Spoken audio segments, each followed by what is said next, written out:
Good afternoon, everyone. Peace and blessings. And I am excited to be with you here this afternoon to talk about the International Day of Happiness. I'm also aware that it's the spring equinox, and the spring equinox represents a time when many of us focus on intention. The first day of spring, new life. What do we want to create in our life? So I thought it would be a really interesting time to come together and have a conversation about the relationship between the power of intention and happiness. And I want to start with this. Quite often, I will say this has been true in my own life and in many people I know, we often believe that we create intentions so that we can manifest a particular thing in our lives and then we'll be happy.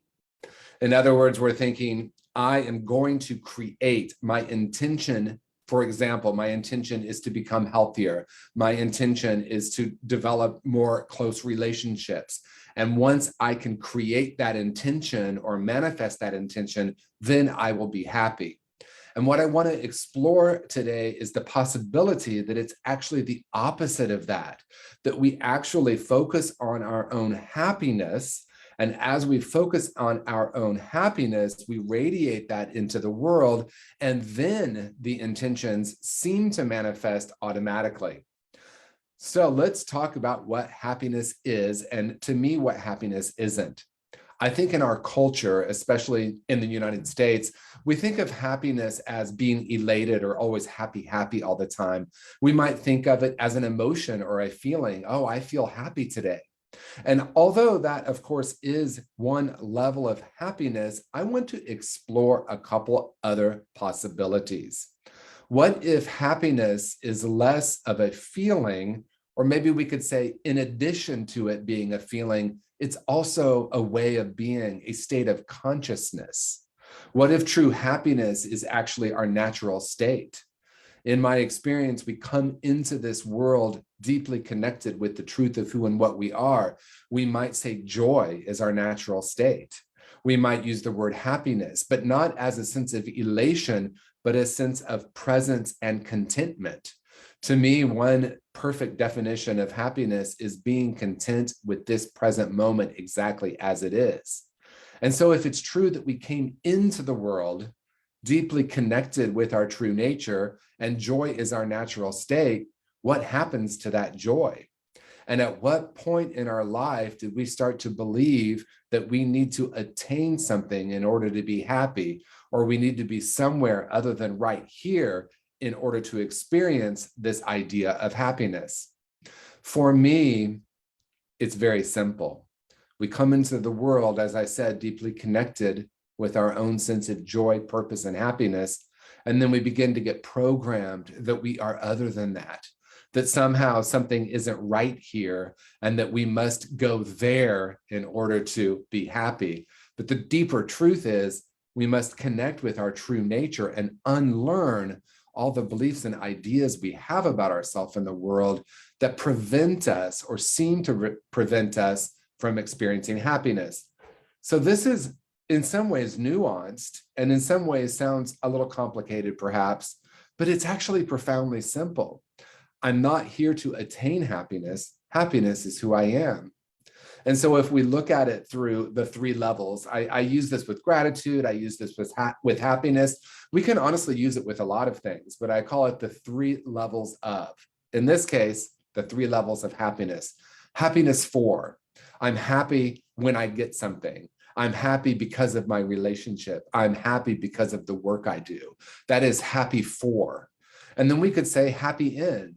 I'm going to choose to be happy in the midst of anything happening, even if I perceive through my mind that something is off, or that this is something that is difficult, or a situation in the world perhaps that doesn't seem right. I can choose happiness in the midst of that.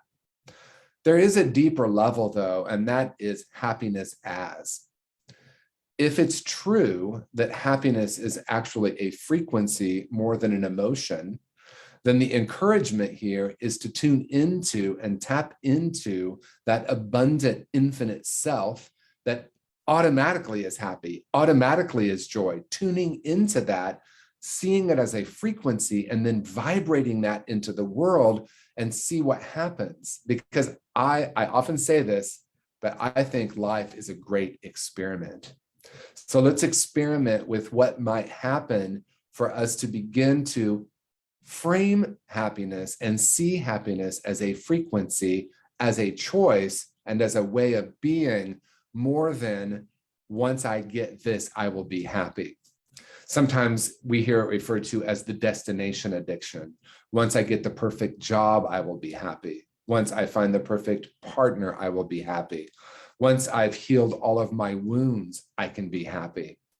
What if that idea of out there, over there, or this destination actually is an addiction that prevents us, paradoxically, from experiencing the happiness that we are? So let's talk about happiness by that definition through the lens of intention. As I said, this is the spring equinox, the vernal equinox, and it's often referred to as a time for us to create intentions for our lives, that new beginnings happen now. And oftentimes when we work with intention, we tend to create intentions with our mind, which of course can be really powerful. I intend to be healthier, as I said. I intend to develop closer relationships. All of that is really powerful. What I want to speak to today is how we can create intentions by listening intently to our inner knowing, rather than the conditions or the ideas we have in our mind. What does it require for me to listen? What does it require from me to recognize that the answers are always right here? And that when we tune into that inner wisdom, that inner voice, and we start to create intentions from that inner wisdom, we're living in a completely different paradigm. So as we blend the two, as we blend the power of intention by listening intently, do you hear the words there? Intention and intently. Rather than I'm going to create what I believe is going to make me happy, rather than believing I need to make a list of all the things I want to manifest in my life, rather than looking at, okay, maybe this is a new year, the first day of spring, let me make a list of things I want to manifest. We can say, I intend in this moment to be open and receptive and listen to inner wisdom, allowing that inner wisdom to guide me. From there, I will allow these intentions to happen organically from this place of deeper knowing. To the best of my ability, I will release any ideas I have about what I should be doing and what the world should be doing, and tap into this infinite possibility, this infinite beingness. The truth of who and what we are is an infinite being capable of absolute abundance, absolute love, absolute connection. All those things we believe we're going to get if we can just manifest our intentions are already the deeper truth of who and what we are. So as we shift into this new way of seeing intentions and being with intentions, we realize we're abundant and infinite beings. We tap into that. We ask questions. What's the highest possibility for my life today? How do I create an idea for my life from that? Maybe it's not even creating, because creating happens in the mind, which of course is wonderful, but we're really uncreating right now, uncreating all of my points of view so I can listen to and tap into infinite beingness. And from there, I begin to radiate that joy, that happiness. So you see, the power of intention and happiness are actually one and the same, that our deepest purpose here on planet Earth isn't about an activity or a role we play. Our deepest purpose on earth is to be that frequency of happiness and bring that into the world. We shift from the law of attraction, what do I need to attract so that I can be happy, to the law of radiance. How do I unlearn and open up to the infinite possibilities of who and what I am and express that in the world? So in closing, what I want to offer is profoundly simple. As we tune into and recognize the truth of who and what we are, as you in this moment pause, tune into that true frequency, that infinite being that you are, you can give yourself permission then to radiate that into the world. And as I said, life is a great experiment. So I'm inviting you today to take this experiment, to try this on and see how it works for you. Be in the world, radiating this joy, this happiness, recognizing a greater reality for you, and watch the effect that has. Perhaps you have struggled in certain areas of your life, whether that's relationships, addiction, money. So rather than struggling, I invite you to release that now, just for this moment. Just for this moment, release that, tune into a greater reality. Spend some time in the silence for just the next few minutes, asking yourself the question, what is the highest possibility for my life?